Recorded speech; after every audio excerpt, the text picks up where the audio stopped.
दोस्तों, वैसे तो भारत में एक नहीं अनेकों ऐसे रहस्य हैं जिसे देखने के बाद उस पर यकीन नहीं किया जा सकता। वह चाहे जगन्नाथपुरी मंदिर हो या फिर तिरुपति बालाजी मंदिर।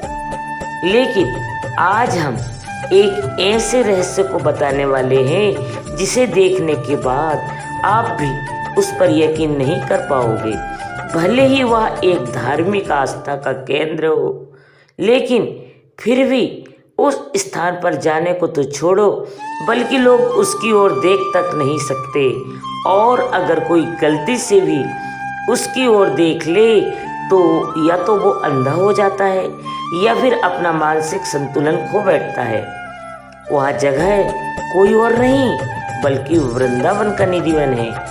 कहा जाता है कि यह जगह है जहाँ श्री कृष्ण ने अपने बचपन के दिन बिताए थे। दोस्तों, निधिवन एक ऐसा रहस्यमय बगीचा है जहाँ पर कई सारे तुलसी के वृक्ष लगे हैं और वे वृक्ष कोई और नहीं बल्कि गोपियाँ हैं। इनके बारे में यह बताया जाता है कि शाम होते ही श्री कृष्ण अपनी गोपियों के साथ यहाँ पर रासलीला करने आते हैं।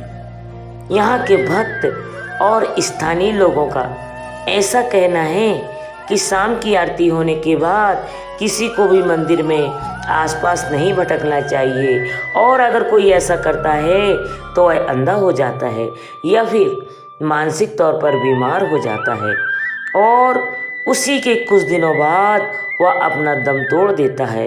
इतना ही नहीं, इन रहस्यों के आगे तो वैज्ञानिकों ने भी अपने घुटने टेक दिए हैं।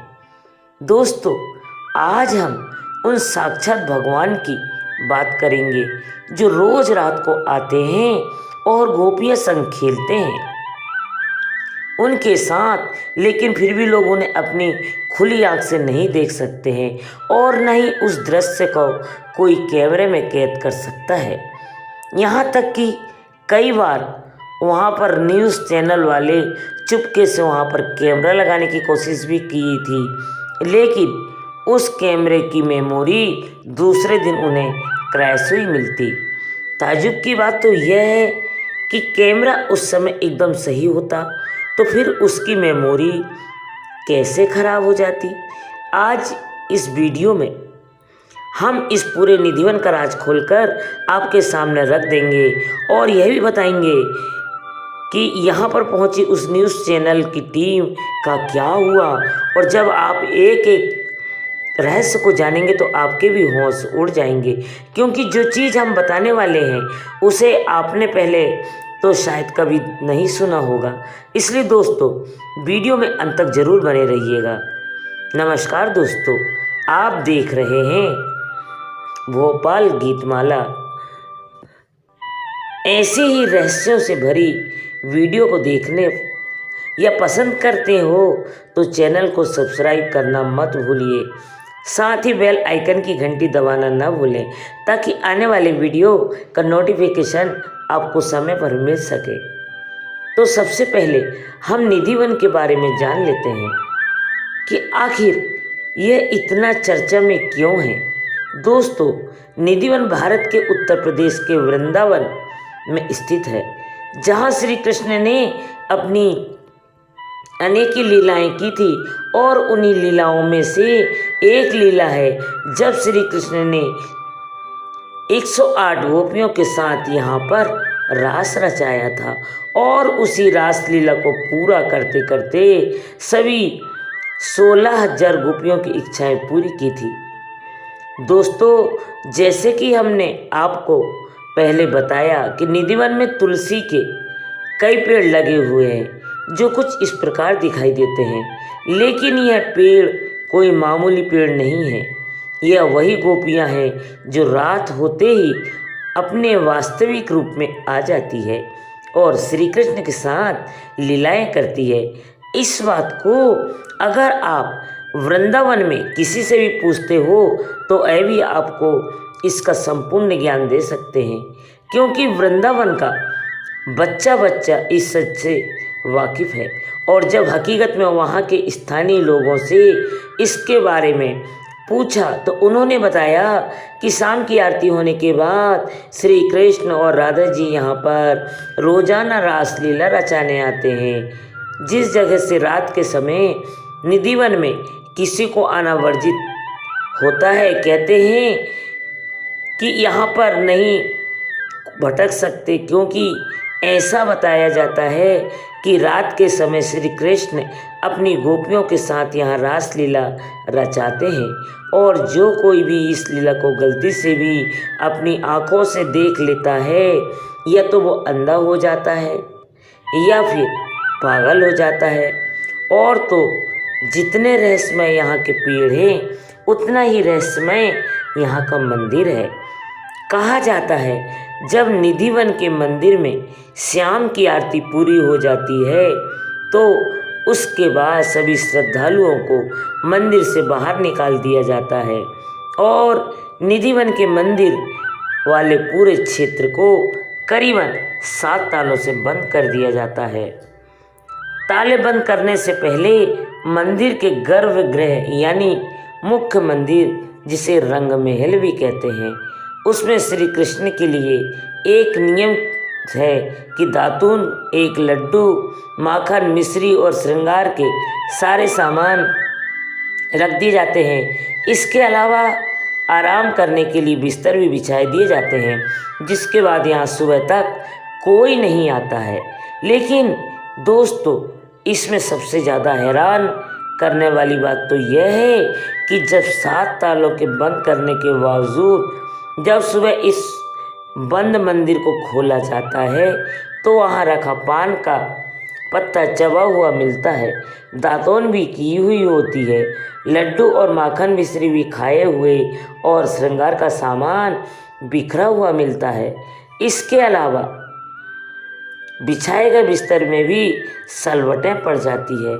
ऐसा लगता है कि मानो कोई वहाँ आराम करके गया हो।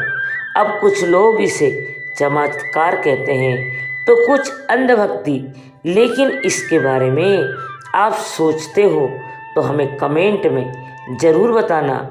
लेकिन सोचने वाली बात तो यह है कि जब वह ताले खोले जाते हैं तो हर रोज़ की तरह सभी भक्तों के सामने ही खोले जाते हैं और बंद भी सभी के सामने किए जाते हैं और उन चीज़ों को भी सभी के सामने दिखाया जाता है जो रात में रंग महल में घटती है। घटना लोगों का ऐसा मानना है कि रात को स्वयं श्री कृष्ण यहाँ आकर लड्डू का भोग लगाते हैं और इसी के साथ कृष्ण 118 गोपियों 108 राशि गोपियों के साथ महारास रचाते हैं।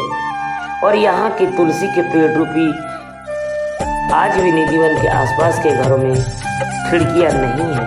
लोगों ने इस दुष्प्रभाव के कारण अपने मकानों से खिड़कियाँ हटवा दी है। वैसे दोस्तों, निधिवन के ऐसे कई राज्य हैं जैसे सुनते सुनते ऐसे बहुत से वीडियो कम पड़ जाएंगे, लेकिन हम बात करते हैं उस न्यूज़ रिपोर्टर की जिन्होंने यहाँ निधिवन के सभी पेड़ों को एक डोरी से बांध दिया था, क्योंकि उनको भी कई लोगों की तरह इन बातों पर यकीन नहीं हो रहा था। इसलिए सबसे पहले तो उन्होंने रात को मंदिर के अंदर रहने की बात कही, लेकिन मंदिर के पुजारियों ने इस बात पर सहमति नहीं दी। इसके बाद उन्होंने एक कैमरा को मंदिर के अंदर लगा दिया और दूसरा कैमरा मंदिर के जस्ट बाहर लगा दिया, जिस दरवाजे पर 7 ताले लगाए जाने वाले थे। फिर उन रिपोर्टरों को इस पर यकीन नहीं हुआ, इसलिए उन्होंने 7 तालों के बावजूद भी उस पर अपना 8वां ताला और लगा दिया और उसकी चाबी खुद अपने ही पास रख ली ताकि कोई अंदर ना जा सके। इन सभी बातों पर उन्होंने रिकॉर्ड किया ताकि यह बात लोगों को पता चल सके कि कोई आदमी अंदर जाकर वह चीज़ तो नहीं कर रहा है। और एक बात यह भी थी कि रात भर वह कैमरा वहीं पर चालू अवस्था में पड़ा रहा। सबसे बड़ी बात यह थी कि उस एक दरवाजे के अलावा रंग महल में जाने के लिए दूसरा और कोई रास्ता नहीं था। अगर कोई आदमी अंदर जाता भी है तो दरवाजे से जा सकता था, जिस दरवाजे के आगे कैमरा लगा हुआ था, और साथ ही निधिवन के सभी पेड़ों को डोरी से बांधकर रात को ऐसे ही छोड़ दिया ताकि अगले दिन यह पता चल सके कि अगर वे पेड़ गोपियाँ बनती है तो वह डोरी जरूर टूट जाएगी। वक्त बीता और अगले दिन सबके सामने जब 5 बजे मंदिर का दरवाज़ा खुला, तब उन्होंने जो अपनी आँखों से देखा उसे देखकर उन रिपोर्टरों की यकीन नहीं हो रहा था, क्योंकि हर दिन की तरह रंग महल में भी राधा रानी का श्रृंगार बिखरा हुआ पड़ा था। पलंग पर किए हुए बिस्तर बिखरे पड़े थे। जो पान चबाने के लिए रखा था वह चबा हुआ पान भी पड़ा था। जो मंजन एकदम सही रखा हुआ था वह भी गीला हो चुका था, और जो पानी से लोटा भर के रखा था वह खाली हो चुका था। इसे देखकर हर कोई वहाँ हैरान रह गया, लेकिन वो टीम यहीं पर नहीं रुकी। उन्होंने उसे उस चेम्बो के द्वारा चबा हुआ पान नहीं है, बल्कि यह किसी मानव के दांत है। अब हैरान कर देने वाली बात तो यह है कि जब मंदिर के अंदर कोई इंसान गया ही नहीं, तो यह पान किस इंसान ने चबाया होगा? या फिर उस टीम ने निधिवन के उन पेड़ों के पास जाकर देखा जहाँ पर उन्होंने डोरियों को बांधा था, तो वहाँ पर भी वे सभी डोरियाँ टूटी हुई नज़र आ रही थी। अब आपसे कुछ लोग सोच रहे होंगे कि किसी जानवर ने तो ऐसा नहीं कर दिया। इसके लिए हम आपको बता दें कि वहाँ पर किसी 1-2 पेड़ की नहीं, बल्कि जितने भी पेड़ थे उन सभी की डोरियाँ टूटी हुई थी। जिसके बाद वे समझ गए कि हो ना हो निधिवन में कुछ तो ऐसा है जो इस मंदिर को सबसे अलग बनाता है, क्योंकि उन्हें पता था कि कोई भी जानवर इतना भी समझदार नहीं होता है कि उन सभी पेड़ों के हर एक डोरी के पास जाकर उसको तोड़ेगा। दोस्तों, निधिवन की इस हकीकत का यह वीडियो काफ़ी ज़्यादा वायरल भी हुआ था। श्रीमद् भागवत के स्कंद 10वें स्कंद में रास पंचधाई में भगवान श्री कृष्ण द्वारा शरद पूर्णिमा को यमुना पुलिन में गोपियाँ के साथ रासलीला के बारे में बताया गया है। आज भी शरद पूर्णिमा पर निधिवन में यह रामलीला होती है। यह विशेष रासलीला है, लेकिन कोई इसे देख नहीं सकता, बस इसे महसूस ही किया जा सकता है। वैसे दोस्तों, आप में से कौन कौन निधिवन के इस राज्य के बारे में पहले से जानता था? तो दोस्तों, यह वीडियो आपको कैसा लगा? यदि अच्छा लगा हो तो हमारे चैनल को सब्सक्राइब करके कमेंट बॉक्स में जय श्री कृष्णा ज़रूर लिखें। धन्यवाद दोस्तों।